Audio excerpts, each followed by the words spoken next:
Like, and conventionally you can start in spring and end in the fall and kind of do it that way. But so mainly I'm coming off cover crop acres or some replanted fall, but those crops will be grazed down and winter killed, but there's still a lot of material on the top of the soil. So I usually go in with the high-speed disc and kind of incorporate everything and do a little weeding while I'm doing that process.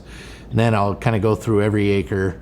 And then when I get back to start over, there's a little bit of green up coming, and that first pass will kind of spark things to grow. And I'll come in with that cultivator with a rod weeder and a harrow on it and kind of do my finish pass. Even though the Wepking leaves a nice seed bed, I just need it to incorporate. And then I'll come in with the air drill.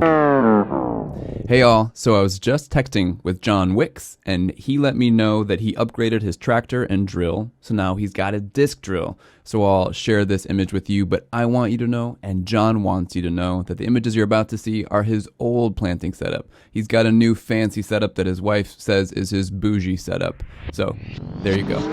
Right after, like a couple of days behind the second tillage pass, and seed those, and I'll do all my cash crops first, based in kind of the order what they need, the planting dates, and then I'll go in with all my cover crops and try and get them in early June or end of May even. And then I'm kind of done, and I get to work on harvest stuff while all this stuff is growing, and it's kind of fun to just kind of sit back, enjoy life a little bit.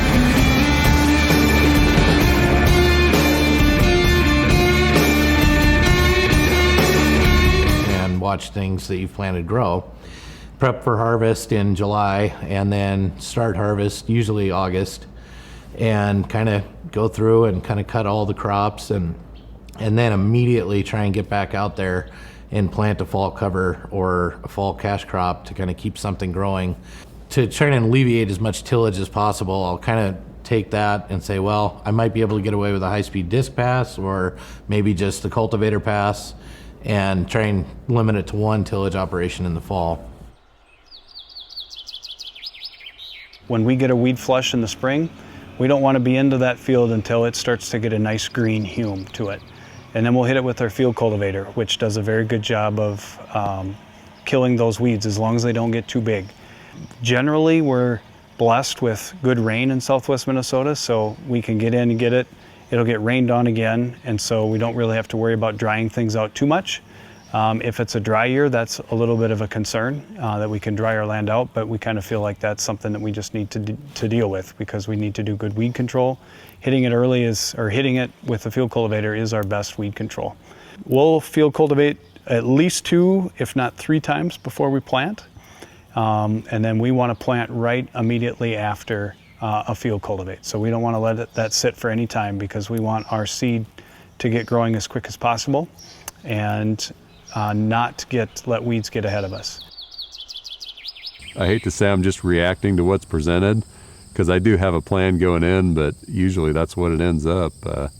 I guess as far as weed control timing, if I could choose exactly how the year played out, the simplest answer is, and I have seen this before, corn goes in, if I could choose the weather and everything, there'd be soil moisture there, but dry enough not to germinate anything. There's been times where I haven't touched a cornfield except for one cultivation pass with the heniculator, and it was clean. No, not spotless, but clean. But it's easy when it's dry after planting. So after planting, usually about 3 to 4 days, we will be in there with a harrow, whether it be our tine weeder or our long tine harrow.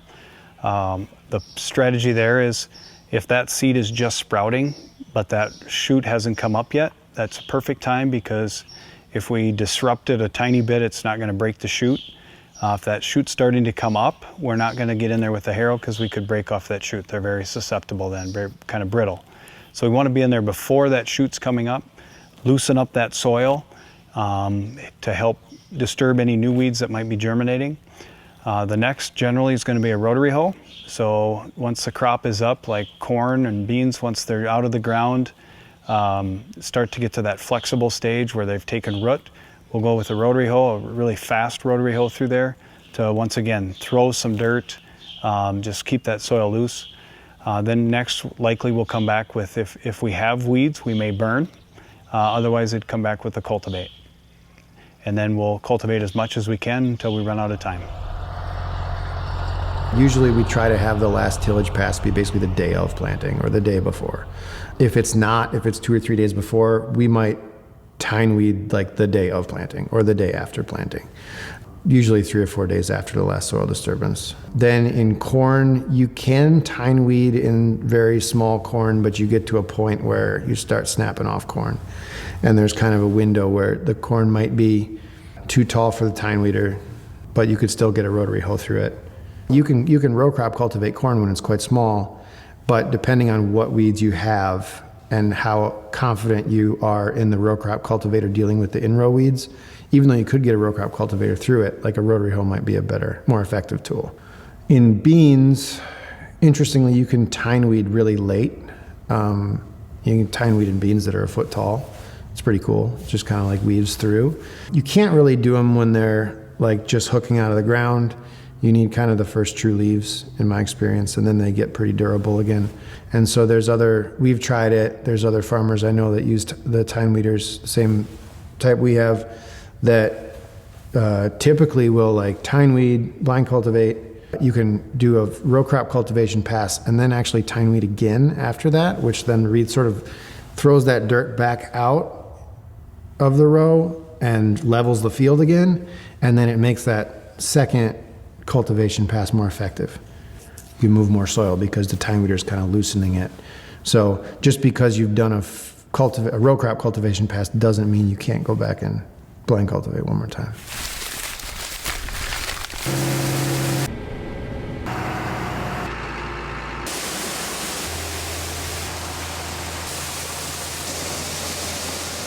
Like conventional farmers, there's good organic farmers and there's bad organic farmers.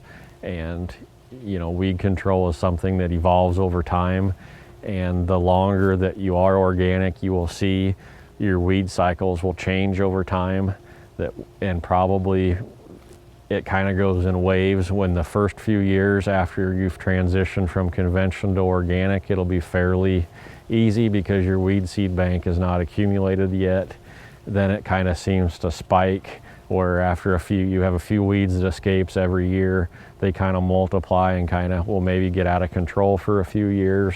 But then if you keep working at them over the next 5 years, you can kind of find different ways to culturally manage those problem weeds or mechanically manage those problem weeds.